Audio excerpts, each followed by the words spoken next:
live now. I think it is. Eric, can you hear me? Oh, good.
Greetings and good morning, everyone. Welcome to Temple Buddhist Center's weekly Sunday meditation service.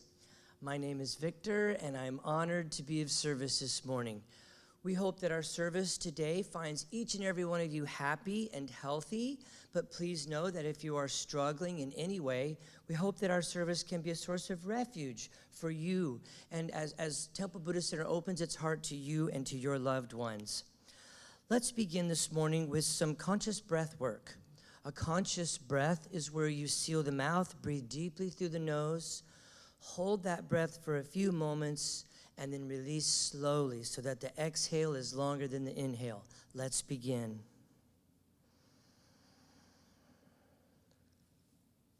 Holding that breath for a moment, feeling the fullness of the lungs, and releasing slowly.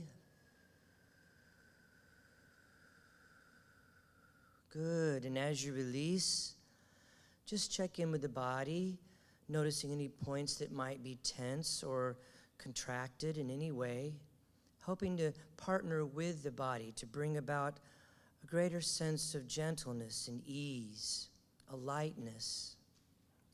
And a second conscious breath together, holding for a moment, and releasing. And as you release, giving yourself full and complete permission to unplug from that energy of going and doing, striving, efforting, accomplishing. It could be an intensity or an intense energy from this week, or maybe it was just from getting up and getting ready this morning and driving into temple. Unplug from that energy as together we cultivate the energy of simply being.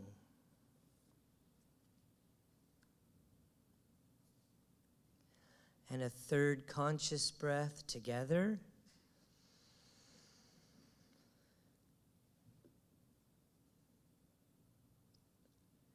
And releasing. And as you release, simply inviting into the awareness the present moment. There's just this, and then there is everything else.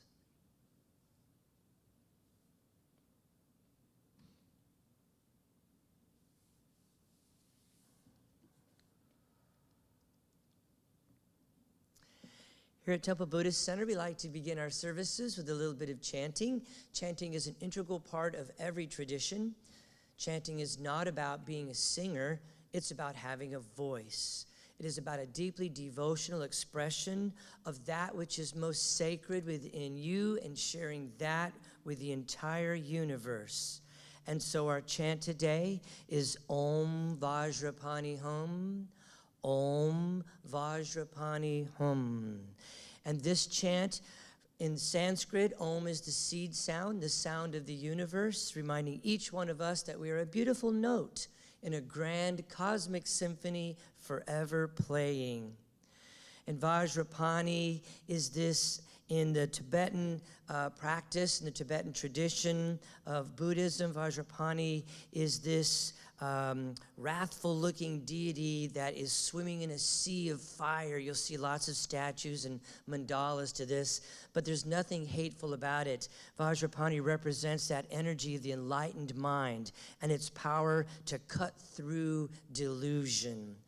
And so that is our chant this morning. I'll invite Rochelle to tone us in as we take a conscious breath together.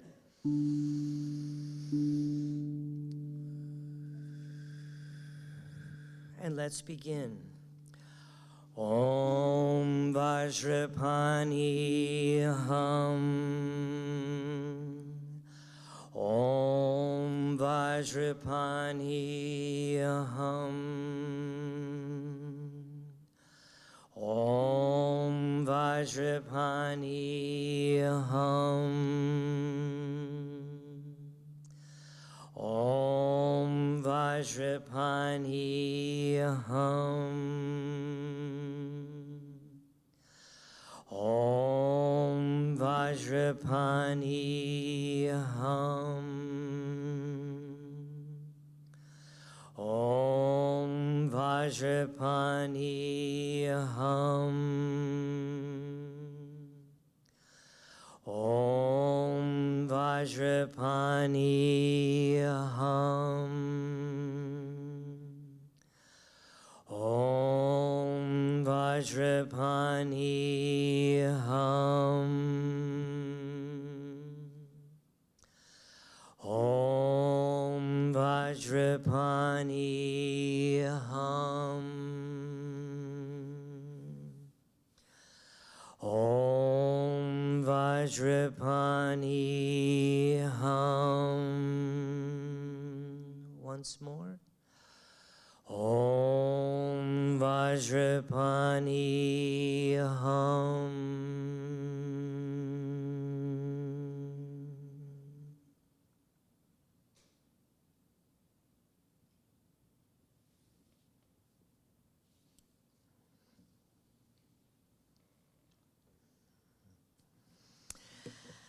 And so, of course, we want to welcome all of our Sangha members from around the world that are joining us on our live stream. And we're sending out our hearts and our blessings to each one of you. And just know that skin and bones and walls do not keep us separated. The energy is easily joined and combined. And we welcome you from the bottom of our hearts. Here at Temple Buddhist Center, we practice Western Buddhism. Western Buddhism is a blend of Eastern philosophy and Western psychology, and this new and exciting form of spirituality is dynamic, it's inclusive, it's active, and it focuses on core Buddhist insights, mindfulness, meditation, their practical applications in our lives. And so, our goal here is not to get everyone to agree on a specific lineage or philosophy or sect of Buddhism, but rather is on a shared experience of mindfulness, oneness, and love. Whether we are chanting together, sharing from the heart, spending time in noble silence, we respect that you will participate at a level that feels comfortable for you. We take refuge in the three jewels and acknowledge these core values as expressions of the awakened mind, the Buddha, the Dharma, and the Sangha. We value awareness of our Buddha nature, as well as the Buddha nature of all beings, bringing a fresh new perspective to each and every encounter. And the second jewel, the Dharma, the truth teachings that release us from fear and delusion and help us to realize the true nature of who we are. And finally, Sangha, our spiritual community, an essential part of growth as we come together to practice the teachings and support each other along every step of the path. So let's take a moment to silence any cell phones or electronic devices. If you're at home, whatever you need to do to prepare your environment for a time in contemplation and meditation, we're going to begin with the prayer of refuge. We will recite this 3 times for the 3 jewels. Together, in Buddha, Dharma, and Sangha, we go for refuge until fully awakened through the power of generosity, ethics, patience, enthusiastic effort, concentration, and wisdom. For the sake of all beings, may we realize and demonstrate our innate goodness. In Buddha, Dharma, and Sangha, we go for refuge until fully awakened through the power of generosity, ethics, patience, enthusiastic effort, concentration, and wisdom. For the sake of all beings, may we realize and demonstrate our innate goodness. In Buddha, Dharma, and Sangha, we go for refuge until fully awakened through the power of generosity, ethics, patience, enthusiastic effort, concentration, and wisdom. For the sake of all beings, may we realize and demonstrate our innate goodness.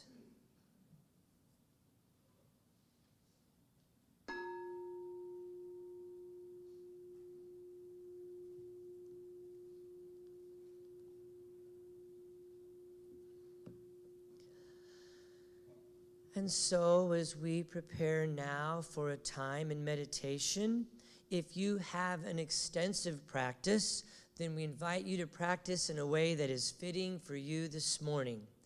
If perhaps you are newer to meditation, we're going to begin with a dedication of intention.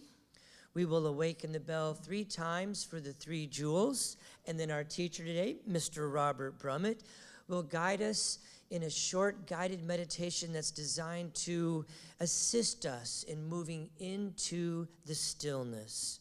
We will spend approximately 12 to 15 minutes this morning in noble silence, connecting with each other in consciousness. Afterwards, we will sound the return bell, and then it will be time for today's Dharma talk, or teaching. And so with that, let's take a conscious breath together.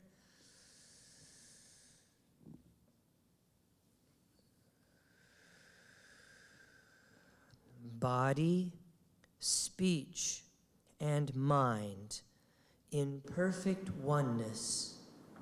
I send my heart along with the sound of the bell.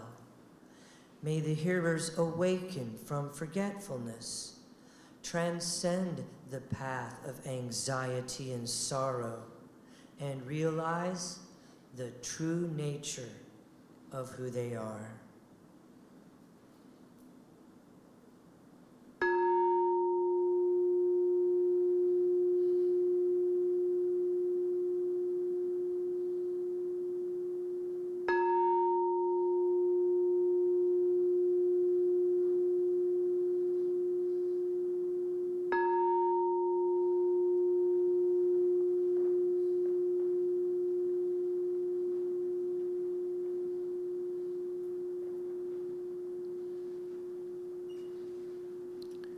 As the sound of the bell fades into the silence, I invite you to follow the sound into the silence.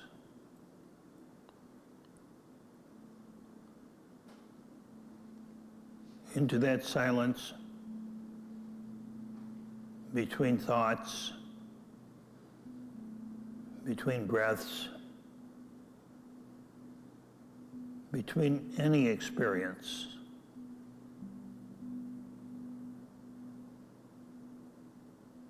Becoming aware of that open, empty space.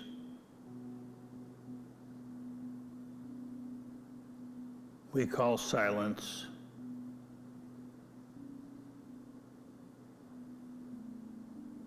We call openness.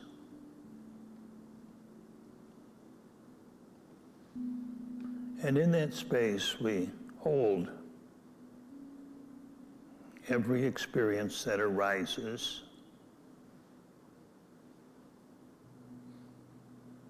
Every sound, every thought, every sensation. Let it be held in the silence, just like the sky holds the clouds.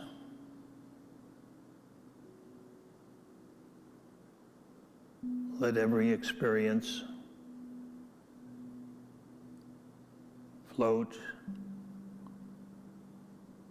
in the silence. Let every experience,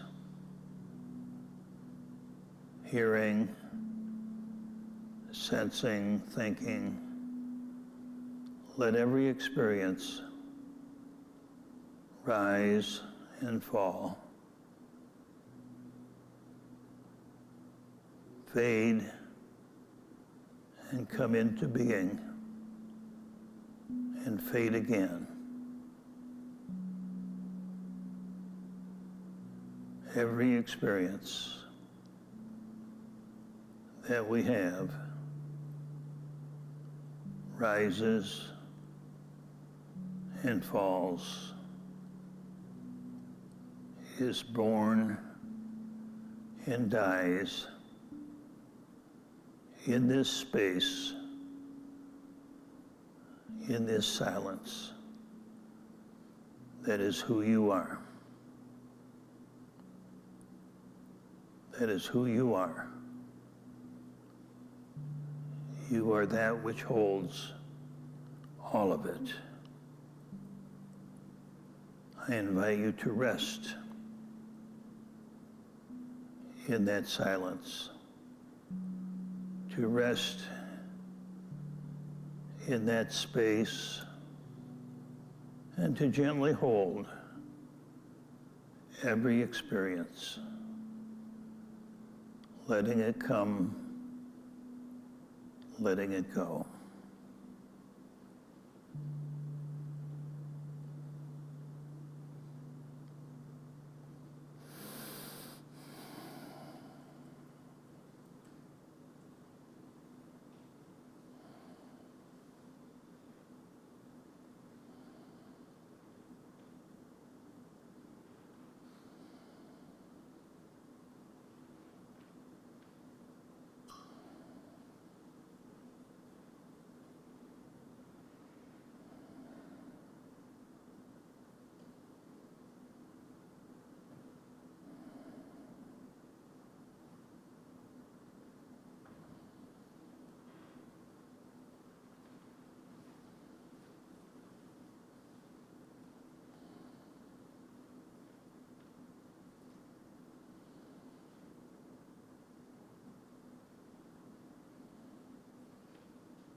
As you continue to notice each sensation, thought, and sound, I invite you to feel your body sitting in the chair, to become aware of the sensations sitting,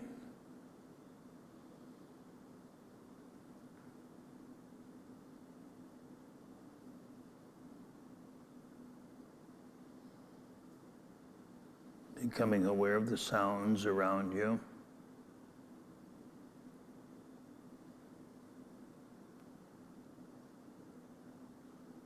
In a moment, we will hear the sound of the bell, and at that time, I invite you to slowly, gently open your eyes. Continue the practice as best you can with the eyes open. So our practice does not end when the bell rings or when the eyes open. It simply takes another form, the form of seeing and hearing, as well as sensing, feeling the body. So here's the sound of the bell.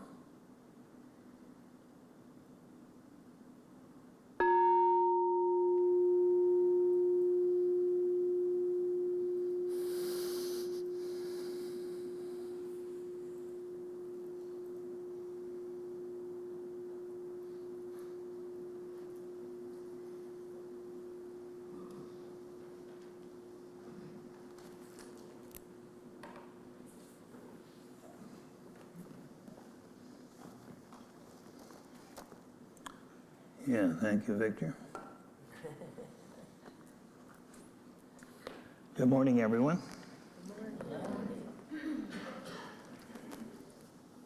Happy mid-October, autumn.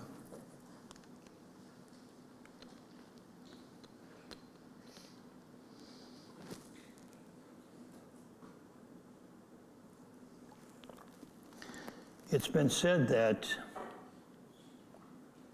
humans are animals that tell stories. And the most important story of all is the story of who we are.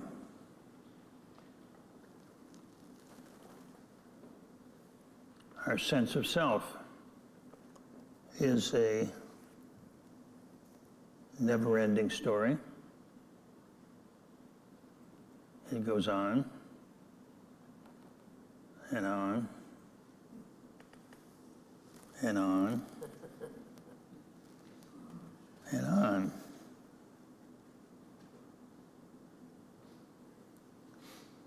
It doesn't mean it can't be changed. It doesn't mean that it can't be released. But for most of us, it's kind of like the operating system in our computer. We don't see it, but behind the scenes, it runs everything. You see.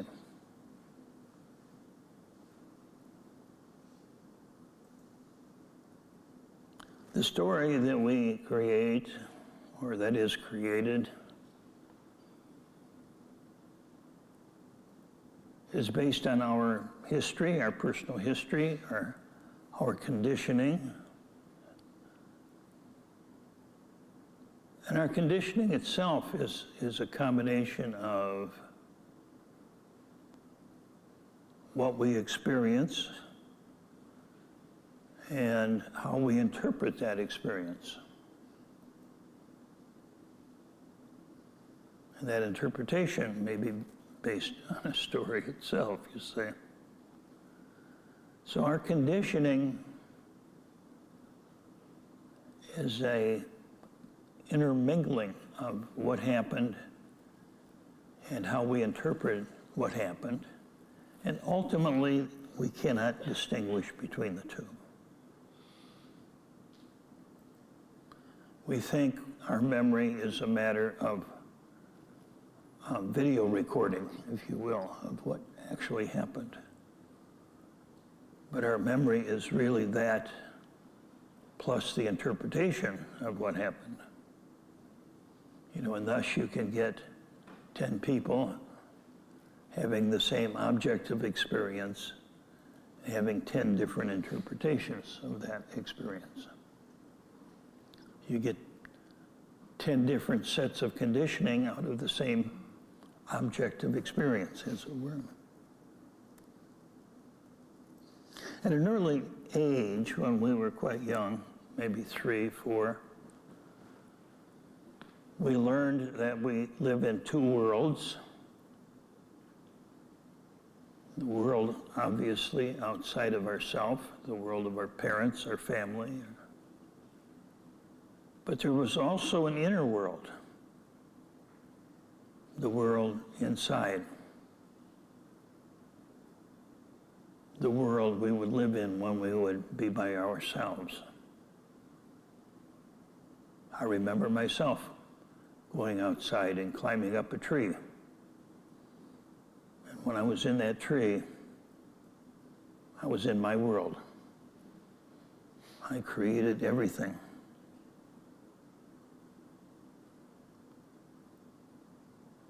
But then when I went into the outer world, I took that story with me and managed to somehow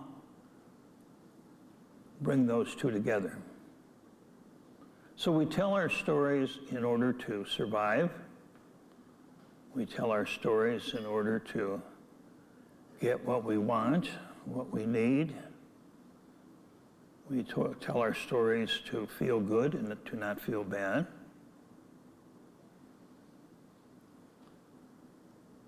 And so the story becomes me. I'm telling the story is telling me.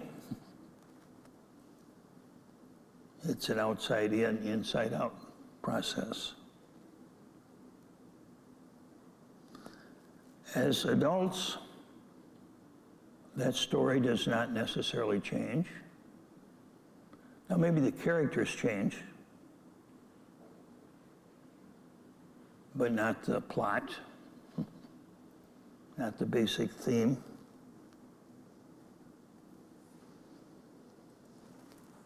Many years ago, William Shakespeare wrote the words, "All the world's a stage, and all the men and women in it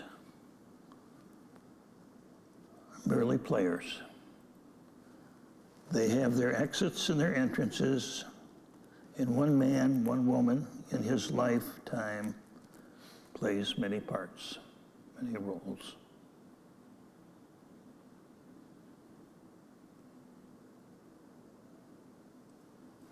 So for most people on our planet, we are trapped in our story. The story is us. It is driving us. It is the program that operates us. So how do we become aware? How do we become free of this story? That's a big part of what the Dharma practice is about. First of all, by discovering the story, by becoming aware of it. The teacher Gurdjieff used to often say the man is a prisoner in a self-made jail.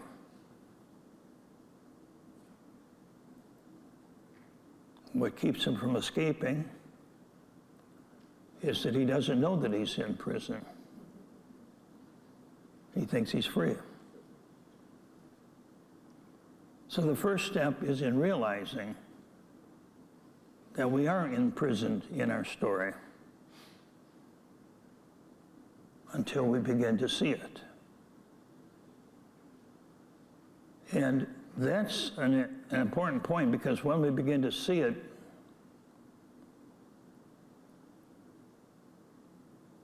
it can feel like, gee, I'm really trapped in this. I've tried to change it. I've tried therapy, I've tried EST. I've tried Rolfing. I've tried Primal Scream, da-da-da-da-da-da. You can add your own to the list.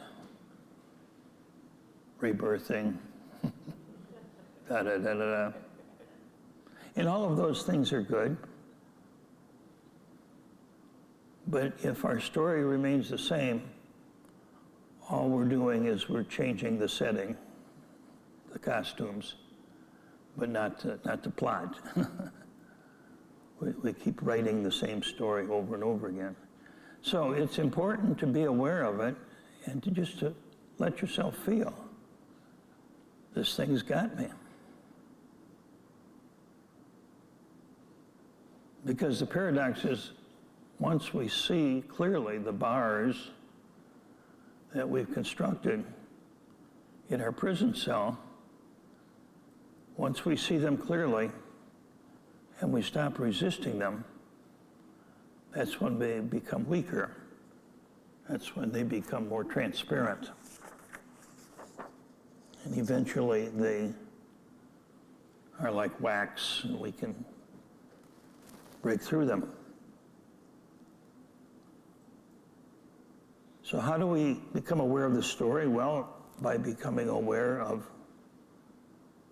the body, by becoming aware of the thoughts in the mind, by becoming aware of our emotions, aka mindfulness practice. You see? That's one way that we begin to become aware of, and as we become aware of, we become freer of that story.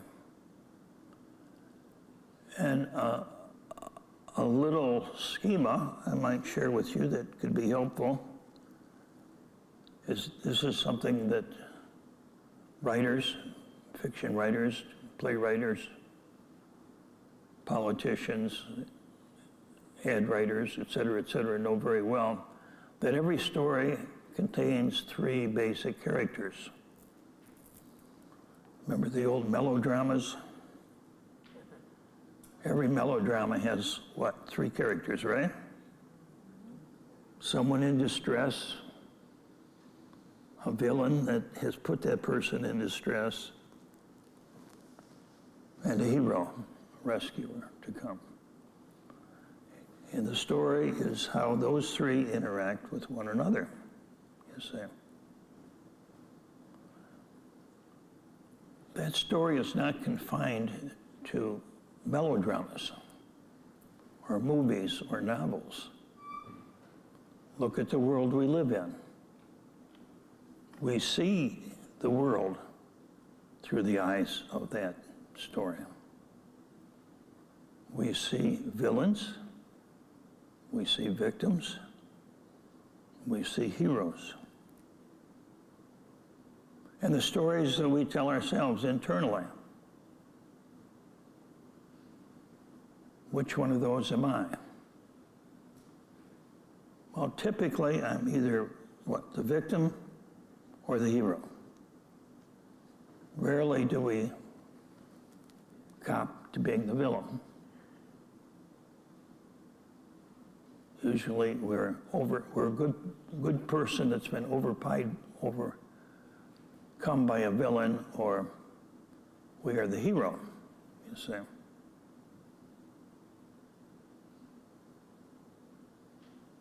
The Good Samaritan story from the Bible, well known. The man is robbed, the man is the victim. The robbers are the villains. The Good Samaritan is the hero. And of course, what Jesus did was he put the Samaritan as the hero, when most Jews of his time saw the Samaritan as a villain. So very wisely, he spun the story, make it a little bit different.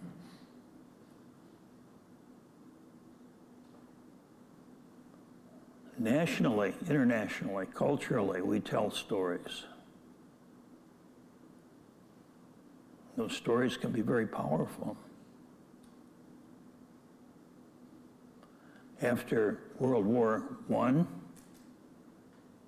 the world had the story, or the Western world had the story, that Germany was the villain.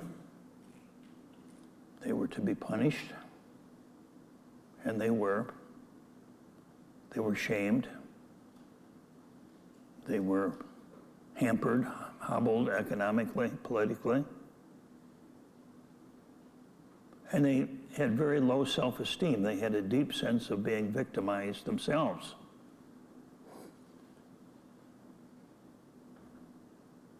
Well, along came an individual named Adolf Hitler,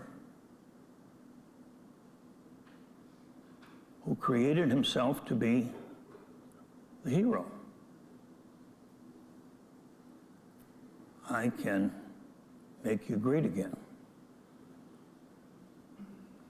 Make Germany great again. Got a familiar ring to it.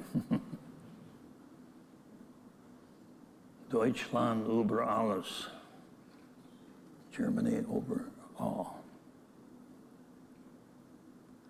And he made the Jews the villains.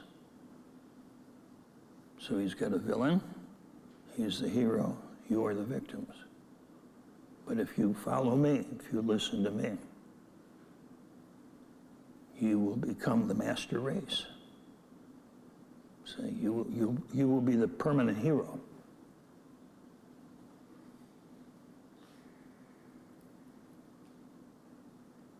So that story was very destructive in the long run, as we all know.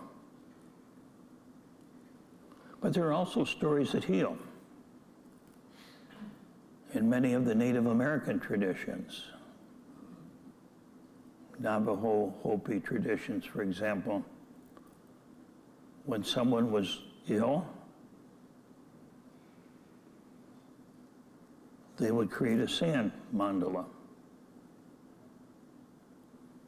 The individual would come, the ill individual would come and sit in the middle of the sand mandala. The sand mandala was a pictorial version of the creation of the universe, of the world, and of our part in it as a people. How our tribe, our people belong in the universe, and how you belong in the universe as part of our people. And they put the ill person in there, and then they would chant. They would chant stories, creation stories.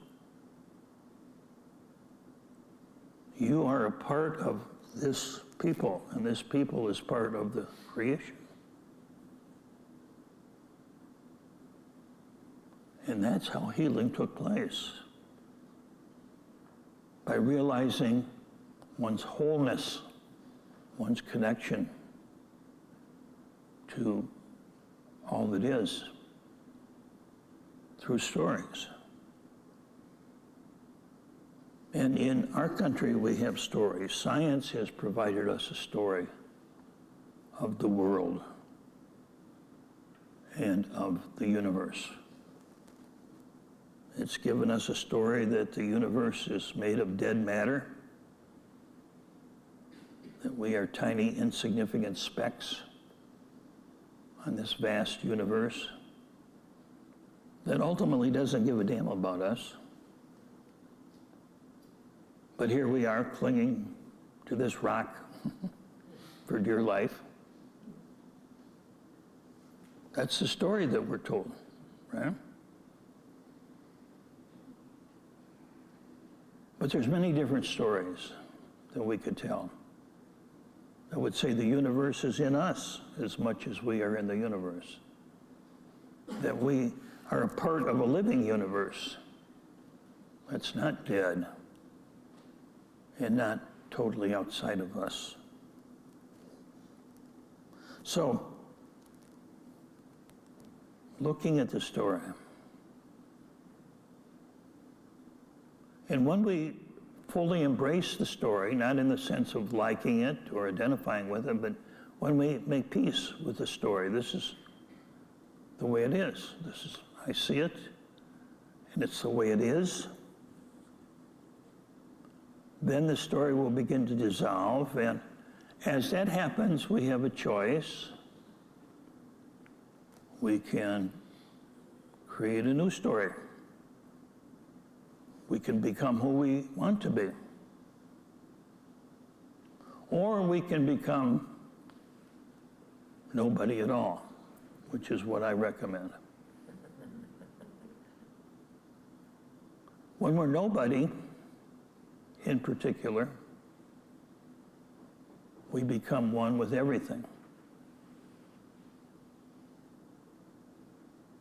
When we're nobody in particular, then we are imbued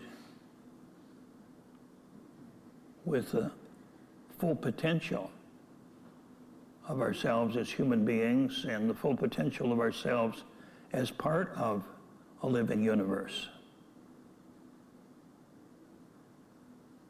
We're unhampered by our story.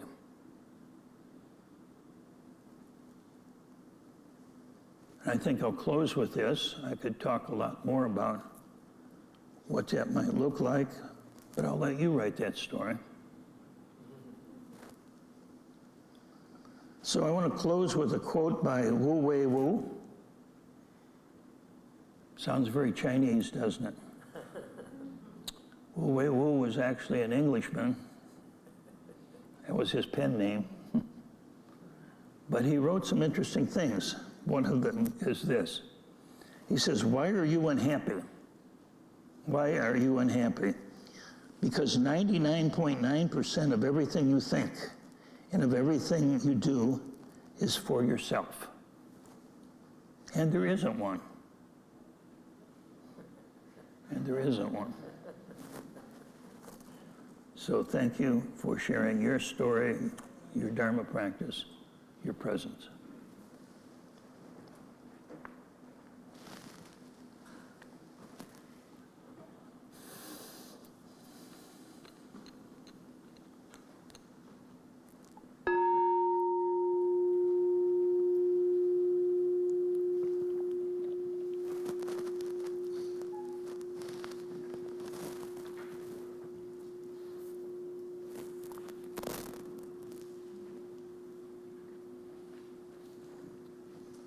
Thank you so much, Robert. Let's take a moment and just simply embody the teachings. No need to try to analyze, figure out, understand, synthesize. Sometimes it can be just as important to simply feel the teachings in your heart. The parts that resonate are for you, and those that do not simply go by like birds in the sky.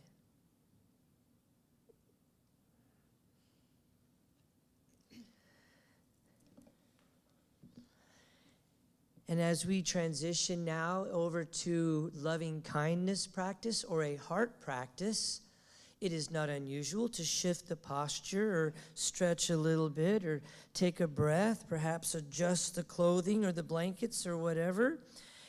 And loving kindness practice or the heart practice is not an intellectual activity. The only part of it that might involve the mind is using the imagination to provide an image in your mind's eye of a person. And so we invite you to relax the mind and simply allow the imagination to take over as we open our hearts in this loving kindness practice. Sometimes some people like to create the Anjali Mudra as a heart focusing, or perhaps place a hand on the heart, or even just both hands on your lap with the palms facing up as a way to simply invite and express the heart's energy. And so we begin with a conscious breath.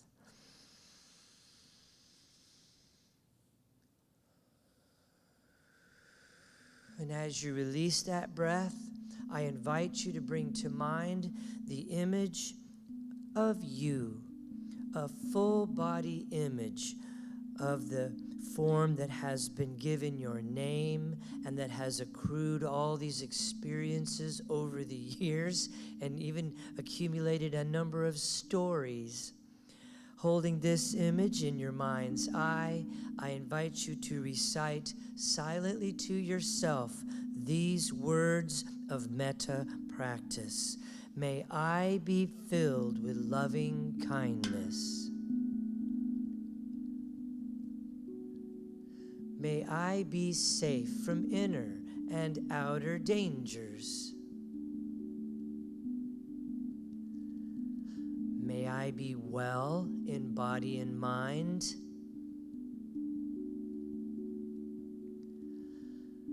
And may I be at ease and happy.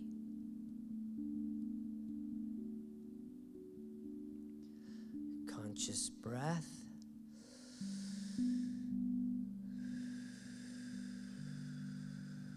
And as you release that sentiment to the universe, I invite you now to bring to mind the image of a friend of yours. Holding this image of your friend in your mind's eye, recite silently to yourself these words of metta practice as we open our hearts. May you be filled with loving kindness. May you be safe from inner and outer dangers. May you be well in body and mind.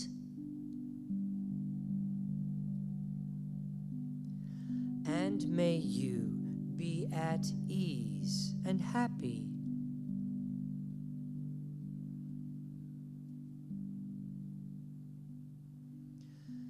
Conscious breath.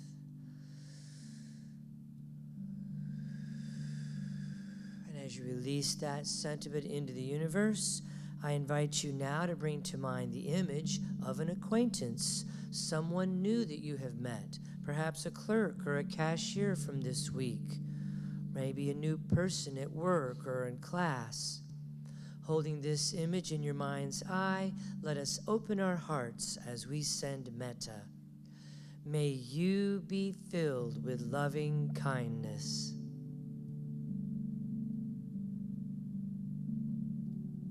May you be safe from inner and outer dangers. May you be well in body and mind. And may you be at ease and happy.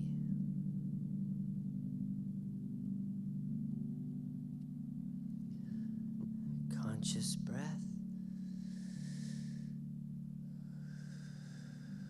And as you release that sentiment into the universe, I invite you now to bring to mind the image of a difficult person in your life, a challenging person, perhaps a boss or a coworker, a neighbor, classmate, or a political figure. And holding this image in your mind's eye, let us open our hearts as we send metta. May you be filled with loving kindness.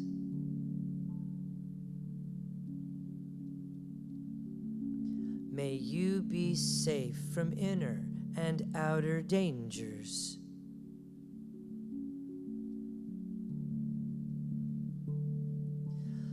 May you be well in body and mind.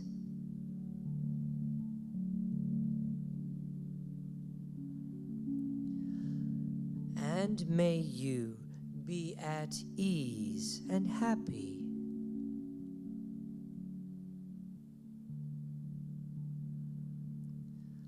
Conscious breath.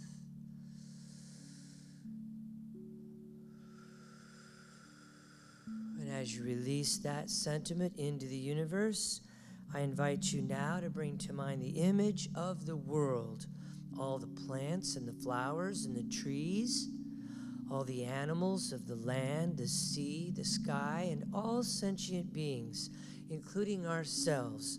Holding this image in our mind's eye, let us open our hearts as we send metta to us all. May we be filled with loving kindness.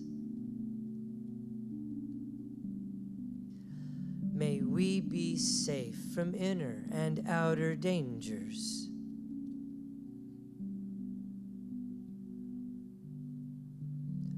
May we be well in body and mind.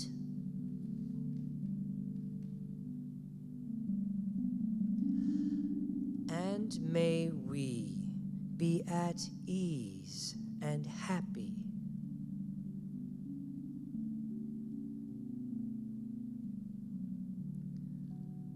Conscious breath.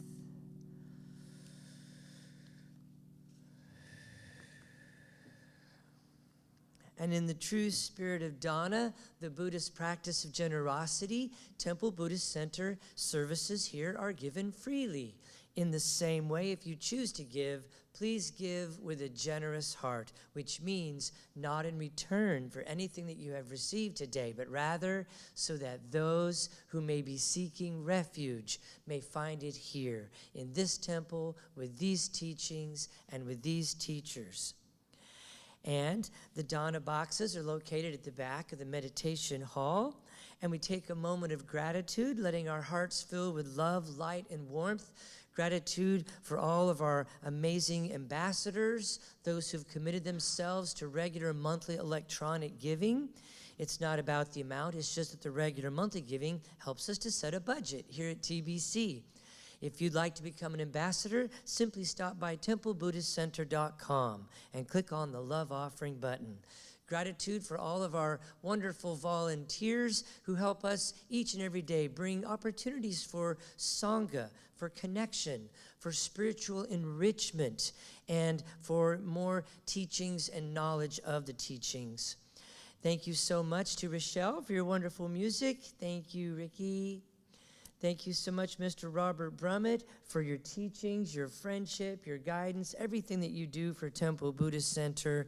He does everything on Dana and asks nothing of us. And so also, I want to thank each and every one of you for sharing your heart and your presence and your practice with us here at Temple Buddhist Center. We certainly are the better for it. And so as we prepare now for our closing dedication, seeing friends and all kinds of memories are coming around now. I will put up our closing dedication. Oh, and of course, all the folks up in the heavenly abodes and all of you back at home, or what I call the PJ Sangha. Together, our closing dedication, and we've ended about a minute or two early, so I try to do that so that you can have a few moments to catch some of our upcoming announcements. So if you have a minute after we close, I have a few announcements for you. And so our closing dedication together. May the pure, brilliant sun of bodhicitta dawn in each and every heart and mind, dispelling the darkness of suffering and confusion unstoppably until all are illumined and awakened. And with our hands together in front of our hearts, as we go forth now from this place, may we enter each moment in innocence, guided by the wisdom of our hearts. And as we open our hands, open our eyes, shine our light into the world. Namaste.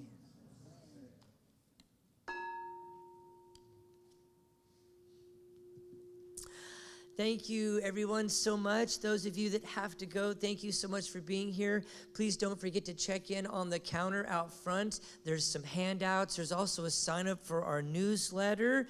And don't forget, we have our wonderful lending library right over here. And so we've had an infusion of new books recently, so be sure and check some of those out. And for those of you that were interested in the Tonglen practice from last Sunday, I put a few extra sheets out on the music stand over there for you. And as always, at 10:15, right next door is our post-service discussion group.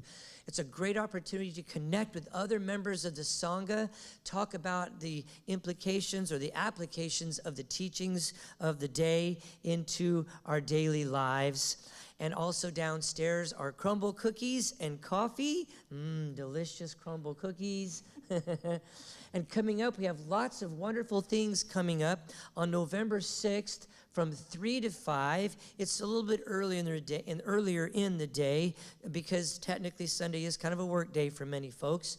So from 3 to 5 is going to be chanting. We're going to build a flower mandala together. And I just got a phone call from Malika. She's going to come and join us and lead a couple dances of universal peace.